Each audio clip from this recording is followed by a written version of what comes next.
Sejam bem-vindos a mais um episódio do nosso Ortopedcast, um bate-papo sobre ortodontia e ortopedia na infância.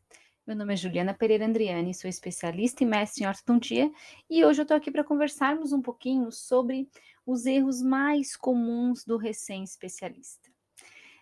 Demorei um pouquinho para definir assim o conteúdo do nosso bate-papo de hoje, porque tive que parar para refletir nos meus próprios erros como recém-especialista e no que a história, né, o tempo foi me mostrando. E é sobre isso que a gente vai conversar hoje. Lembrando que esse podcast é um oferecimento da Academia de Odontologia, um portal de cursos online voltado para a odontopediatria e agora também com segmento voltado para a ortodontia e ortopedia na infância, através do site orthopedlearning.com.br. Então, se você ainda não conhece, vale a pena conhecer. Acesse lá os nossos sites, academiadodontologia.com.br e orthopedlearning.com.br. Ortoped com O-R-T-H-O, PED, P-E-D, learning.com.br. Acesse lá e dá uma conferida no nosso conteúdo. Então, vamos lá, vamos ao que interessa, vamos conversar um pouquinho sobre os erros mais comuns do recém-especialista.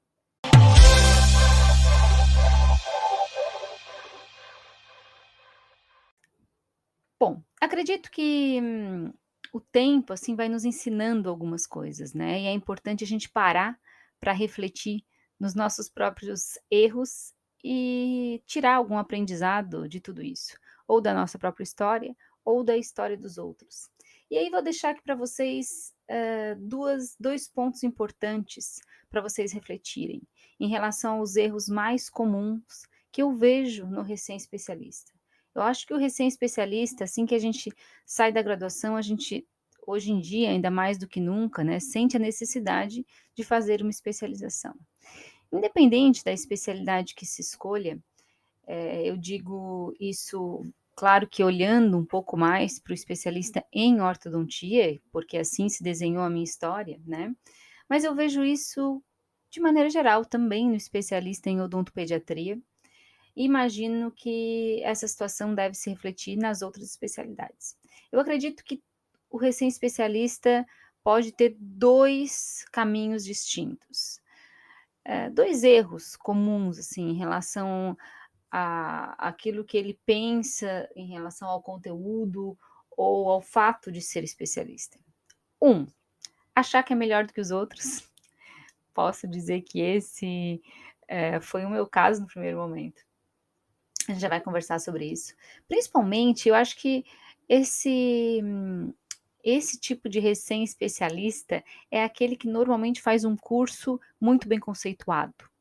E ele realmente acredita que a verdade dele é a única que existe. E às vezes cai do cavalo. A gente já vai entrar e discutir um pouquinho mais sobre o perfil desse profissional, né. E o segundo erro mais comum é o cara se formar na especialidade e achar que não sabe nada. Isso traz uma insegurança absurda, absurda. E de certa forma limita a realização de muitos procedimentos. Então vamos lá, vamos conversar sobre o primeiro tipo, certo? Aquele que acha que é melhor do que os outros. Vou me enquadrar nesse perfil, porque eu me vi assim. Quando eu terminei a minha especialidade, eu achava que um dos meus professores era o melhor ortodontista do mundo. Continuo achando que ele é excelente e tal, mas continuo achando que talvez ele seja um dos melhores ortodontistas do mundo. Mas hoje eu tenho alguns aspectos da ortodontia que eu tenho divergências em relação ao raciocínio dele, porque eu fui construindo o meu próprio caminho. E eu tinha muito isso em mente, assim, que eu tinha feito um excelente curso, de que só a minha verdade era a verdade absoluta e que tudo que estava na periferia era ruído, né. O problema é que quando a gente está muito alinhado com uma filosofia, a gente só olha para aquele caminho. Imagina, assim, que estás olhando, enrolando um papel, assim, sabe, em canudinho, quando a gente faz aquela brincadeira de criança e fica olhando como um binóculo, só olha naquele único sentido. Isso pode ser bom por um momento, quando a gente pensa em traçar um objetivo, em seguir com aquele com aquela filosofia de tratamento que você aprendeu. Mas, por outro lado, isso limita o conhecimento do todo, de entender que tem muitos aspectos da ortodontia ou da ortopedia que acabam sendo negligenciados. E vamos falar a verdade, assim, 2 anos ou 2 anos e meio, como no caso foi a minha especialização, em ortodontia não dá para aprender tudo, não dá. A gente acaba sendo muito limitado, na própria especialização a gente se volta muito para um aprendizado, e quando a gente está falando de ortodontia, a gente se volta muito para colagem de brackets, agora para alinhadores, por exemplo, e acaba negligenciando outros aspectos. Da mesma forma, na odontopediatria, que é uma clínica geral, tem que abranger muita coisa, né, e a gente acaba, às vezes, negligenciando, achando que o cara que faz o procedimento B e não faz o A, não está certo, está errado, porque eu aprendi, e a gente começa a repetir de uma forma automática aquilo que a gente ouviu sem conhecimento de causa. Tanto sem conhecimento de causa, no sentido de não saber buscar a verdade com as suas próprias mãos, com seus próprios olhos, caminhos, enfim, pesquisando e lendo, enfim, não consegue trilhar esse caminho sozinho. Aí a gente só repete aquilo que a gente ouviu e assume aquilo como verdade. Nem sempre pode ser verdade, né? Pode ser que o cara seja um Ike Batista, por exemplo, né? Que anunciou lá, quem até vou deixar aí como curiosidade, sugestão, quem quiser assistir a minissérie sobre o Ike Batista na Netflix, é interessante a gente entender como é possível manipular a verdade, jogar os dados ou jogar a informação a partir do seu próprio ponto de vista. Isso não quer dizer que é ruim, em alguns casos pode ser bom, mas a gente precisa, como ouvinte, saber ponderar e ter um mínimo de conhecimento para poder refletir, entender o que é coerente e o que não é coerente. Posso dizer para vocês que quanto mais cego você está numa única filosofia de tratamento, quanto mais fechado você está numa única filosofia de tratamento, mais cego você está em relação à verdade, mais longe da verdade você está.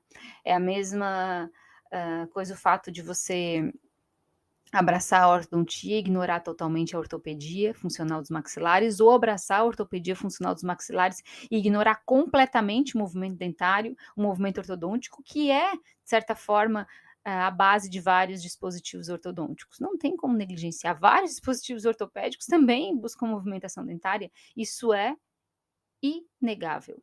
Então, não tem como a gente ignorar o que está à nossa volta. E eu vejo que quando a gente faz um curso, às vezes, bem conceituado, a gente acaba achando que só aquela verdade é a verdade absoluta, e muitas vezes a gente cai do cavalo. Eu entendo que o sucesso do tratamento ortodôntico é baseado em 3 pilares. Eu falo muito isso no curso, lá na atualização guiada do Ortoped, né? Em diagnóstico, planejamento e execução. E o diagnóstico, ele vem muito baseado no nosso conhecimento. E às vezes o que a gente traz assim de ego é muito baseado no conhecimento que a gente acha que tem sobre um resultado de tratamento. E ignora, vai se afastando dos conceitos básicos do diagnóstico e acaba tropeçando em algum momento no meio do caminho.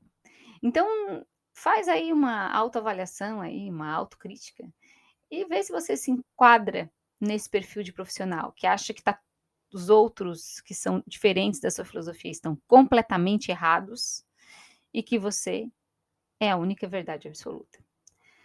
Bom, agora vamos falar um pouquinho do segundo perfil de profissional. O segundo perfil de profissional é aquele que acha que não sabe nada.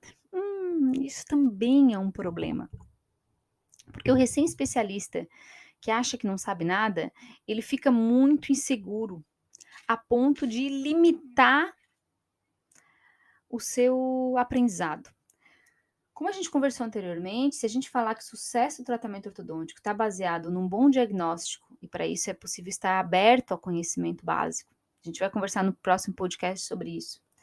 Planejamento, que é não negligenciar pequenas situações, assim, o passo a passo do procedimento em si, e execução.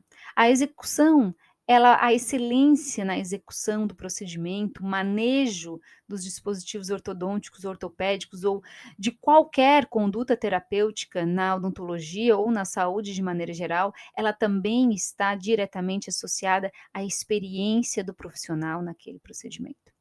É preciso dominar o procedimento e para isso é preciso ter tempo.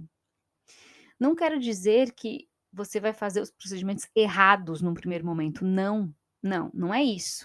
É preciso ter cautela, saber fazer um bom diagnóstico, fazer um bom planejamento e com calma e tranquilidade começar a executar os procedimentos. O recém-especialista inseguro demais, ele se depara com um erro e muda a direção do seu caminho. Ah, comecei a fazer com RAS, não deu certo, meu Deus, vou para o Hyrax. Ai, não, meu Deus, não deu certo, porque agora tive um outro problema, vou para o removível. Comecei com um aparelho ortopédico funcional, não deu certo, SN, vou para o, sei lá eu qual. Clamp, Bingler, enfim. Vou buscar outro dispositivo. Ou ao contrário, entrei com Bionaser para classe 2, não deu certo. Meu Deus do céu, o SN me dizem que é bem melhor. Vou para o SN. Ele está sempre em busca de uma filosofia de tratamento que não dá certo na mão dele. E às vezes não dá certo, principalmente quando a gente fala de dispositivos ortopédicos funcionais, porque a gente se perde no conhecimento básico, a gente ignora os pilares, os alicerces do tratamento ortodôntico, que é o diagnóstico, planejamento e execução. Eu vou contar uma historinha para vocês de uma aluna minha, que eu adoro ela. Não sei se ela está me ouvindo, espero que sim. Eu simplesmente adoro ela. Ela é uma pessoa corajosa, ela tem um conhecimento técnico, ela busca o conhecimento, mas ela não tem medo de executar. Isso é importante, porque isso vai fazendo com que você tenha experiência, você se depara com seus próprios erros e vai aprendendo a conduzir, você busca corrigi-los, né? Tem duas formas da gente aprender, ou a gente aprende com os erros dos outros, ou a gente aprende com os nossos próprios erros. A gente tem que buscar o aprendizado por meio erros dos outros, né? Que normalmente são nossos mestres, nossos tutores, enfim, nossos colegas, para encurtar o nosso caminho. Isso é importante. E essa minha aluna, ela que é uma pessoa fantástica, assim, alto astral, animada, enfim, corajosa. Eu não era corajosa, eu era achava que era melhor que os outros, executava o procedimento, acho que eu me enquadrava no perfil número 1, já falei para vocês. Mas também me sentia insegura lá no meu interior, sabe, lá no meu íntimo, assim. E hoje vejo o quanto que eu não sabia, né, quando era recém-especialista. Mas essa busca do conhecimento, ela vai acontecendo com o tempo, e a gente tem que ter paciência e sabedoria para saber esperar. Mas enfim, essa minha aluna, esses dias mandou uma mensagem: Ju, o que acontece quando o paciente engole a chave do disjuntor? Eu falei, hã? Mas pô, você deu, na hora eu, né, dei uma parada assim uns segundos. Assim, pô, mas isso é uma coisa que eu reforço tanto nas minhas aulas, ela já assistiu essa aula mais de uma vez, sobre cuidados com a chave do aparelho expansor, né. E eu costumo usar e orientar o uso da chavezinha convencional, aquela que vem no parafuso de RAS, do RAS convencional, o parafuso que vem da Morelli lá, vem uma chavezinha curtinha, metálica. Tem umas chaves azuis com cabo longo, que é uma chave que vem com parafuso do Hyrax, quando o laboratório compra esse tipo de parafuso. E também é uma chave que vende extra aí na dental. E eu sempre oriento como usar a chave convencional, porque é a chave que eu trabalhei por muitos anos na Universidade Federal, a gente só usava essa chave.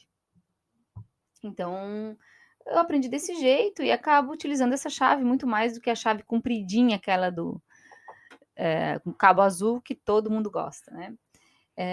Mas tem umas no consultório, tá? Tem umas lá no consultório que às vezes eu vejo que os pais têm dificuldade de usar outra, eu entrego azul e tudo bem, sem problema, faz parte. Mas enfim, vamos voltar à história dessa minha aluna. ela me mandou: "O que faz quando o paciente engole a chave?" Eu falei: "Pô, mas como assim? Mas não orientou o pai que tu tinha que tem que cortar a chave, tem que deixar a chave um pouquinho menor, a chave fica muito comprida, é difícil de manejar na boca da criança, tu tem que dobrar o cantinho da chave para criar um stop, então a chave fica mais ou menos com uns 2,5 cm, tu tem que amarrar um fio dental longo na chave, enrolar no dedo, mostrar para o pai isso, já deixar o fio dental amarrado", enfim. Eu falei: "Pô, mas tu não explicou para o pai que a chave estava amarrada, tem que ser amarrada no fio dental?" Ela falou: "Não, Ju, ele engoliu no consultório." Eu disse: "Tá, mas como assim? Não tinha colocado fio dental na chave? O que que aconteceu?" "Não, eu não cortei a chave, não amarrei a chave, não dobrei o cantinho da chave." E aí fui fazer a primeira ativação e o paciente engoliu a chave na hora. Ela assim: "Ah, mas como é que tu faz nessas situações?" Ela me perguntando, né, se eu já tinha me deparado com essa situação, eu falei: "Olha, isso nunca aconteceu." E eu posso dizer para vocês que, sei lá, eu com certeza mais de 300 junções eu já fiz. Eu não já perdi a conta, assim, não sei te dizer quantas que eu já fiz. Posso estar chutando um número, assim, muito menor, mas é um aparelho que eu faço comumente, assim, todo mês eu instalo um disjuntor, no curso a gente instala disjuntor, todo módulo a gente tem praticamente instalação de disjuntor, então é um aparelho comum para mim, é um dispositivo ortodôntico comum, eh, enfim. E aí, que assim: "Pô, mas como? O que que", né. Tá, vamos falar aí do desfecho da história antes de eu terminar a história. Enfim, o paciente foi para o hospital, fez um raio-x, aí tem que esperar a chave sair nas fezes, peneirar as fezes para ver se a chave saiu, enfim, aí ele foi para a escola, eh, fez cocô lá na escola, a chave daí não sabia se a chave tinha saído ou não, fez um outro raio-x e a chave tinha saído, deu tudo certo.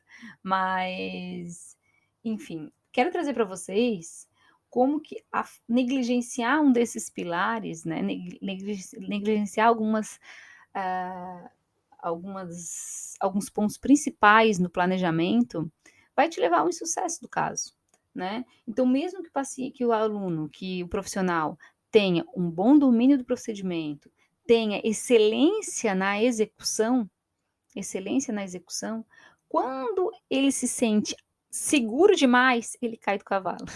Como é o primeiro perfil que eu falei para vocês, né, achar que é melhor, que já tá bom demais, que tipo: "Não, isso aqui comigo não acontece, tá tudo bem, tá tudo certo." A autoconfiança demais pode fazer com que a gente tropece no meio do caminho. Então, sugiro que você reavalie a sua conduta, né, e o seu estilo, assim, dentro da sua especialidade. Você acha que a sua filosofia é a única correta? Saiba que você está errado. E se você se sente inseguro demais, saiba que é preciso ter persistência e paciência para guardar o tempo, para que a gente possa ter excelência na execução dos procedimentos. É preciso prática, e isso vem com o tempo. Então foque no diagnóstico, no planejamento e a execução, a excelência na execução vem com o tempo. Não vá mudando o rumo do seu caminho a cada falha. Reavalie. Caiu um disjuntor? O que eu fiz de errado? O que eu errei nesse procedimento? Foi a banda? Foi a moldagem? Foi o planejamento? Eu entendi os pilares do diagnóstico? Não entendi? Volte, volte. Pare para fazer essa análise. Isso é muito, muito importante para que a gente chegue lá na frente, com sucesso. Digo, independente do que você defina como sucesso, né, na clínica, dando aula, enfim. Tenha persistência nesse caminho, tenha persistência. Se você tem segurança, volte. Pode ser que você leve um tempo maior do que o seu amigo, né, para chegar no mesmo objetivo, mas isso não tem problema nenhum. Quando você chegar lá, você vai estar maduro naquilo que está fazendo, certo? Termino esse podcast de hoje com uma frase aí motivacional. A paixão da pessoa pelo próprio crescimento é o fator mais importante para levá-lo adiante. Então, tenha paixão pelo seu crescimento pessoal e profissional. E isso, com certeza, vai te levar muito longe. Um grande beijo para todos vocês. O podcast de hoje termina por aqui. Acessem lá o Orthoped Learning, ou o site da academia, se você for odontopediatra, dá uma conferida no conteúdo que a gente tem lá do nosso blog, ou se inscreva na nossa newsletter, a gente sempre manda novidades, os cursos novos que estão chegando, mesmo os cursos presenciais, dá uma conferida lá. E qualquer coisa, entre em contato comigo ali pelo site da Orthoped. Vou ter um prazer em conversar com você, tá bom? Um grande beijo e até mais.